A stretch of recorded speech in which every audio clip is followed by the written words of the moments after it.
The prosecutor in Ingram County, Michigan, says she's been addressing racial disparities in the criminal justice system for the past year. And she's doing it by not charging some gun and drug offenses during certain traffic stops. So Carol Siemon says back in 2020, her office received about 205 felony firearm charges, and a significant number of those suspects happened to be black. Right now, 80% of people behind bars in Michigan on felony firearm charges are black, even though the statewide population is 14%. Carol Siemon joining us live right now from Ingram County. Thank you for being with us. Thank you. It's good to be here this morning. So you were elected back in 2016, but what motivated your decision to change the way some traffic stops were conducted just recently? Okay, and I do want to correct a couple misstatements there, but it is generally correct.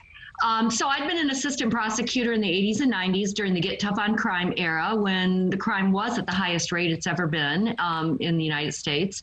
And I saw what the impact was of some of the legislation and those changes made. So when I came back as the elected prosecutor in 2016, I came back knowing that I wanted to work on certain issues.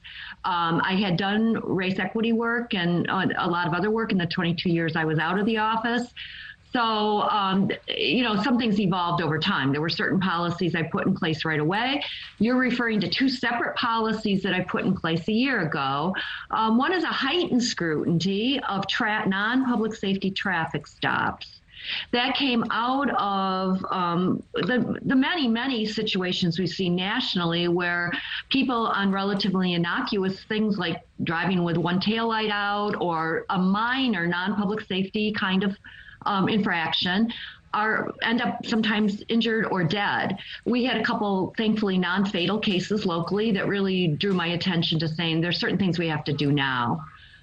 So I've been working with the Vera Institute of Justice and with other prosecutors across the nation, like John Choi in Ramsey County, Minnesota, and put into effect a policy that says that if a case comes to our office with contraband like drugs or guns, and the stop was one that in some places they call a pretext stop, that it was done for a minor reason that's not related to public safety, that we would look at that case with a heightened scrutiny. It's not that we're saying we'll unilaterally not issue. We've never made a policy like that.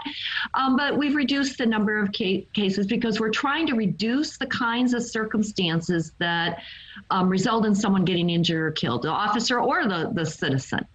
The intention, I want to make sure that I get a couple more questions in, and I know that this is a complex topic that you can't really tell in a few minutes, but there are people who are not happy with your policies. They feel that you're not holding people accountable for their crimes because at the end of the day, people have free will and they can choose to use or have on their possession a weapon that is not legally being carried. So what do you say to your detractors?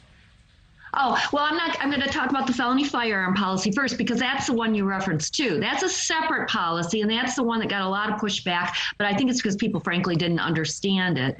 In 1976, Michigan passed a law that says if you have a gun on your possession, it can be legal or not legal, and when you commit another felony, even if the gun is not used, you get a mandatory 2 years in prison. That was designed to stem gun violence in the 70s. Did not work, and we've realized that 80 to 90% of the people incarcerated on that charge are black. So that's a highly disproportionate number. So that is the policy I think that people are most referring to when they're saying we're not prosecuting gun cases. We are prosecuting gun cases.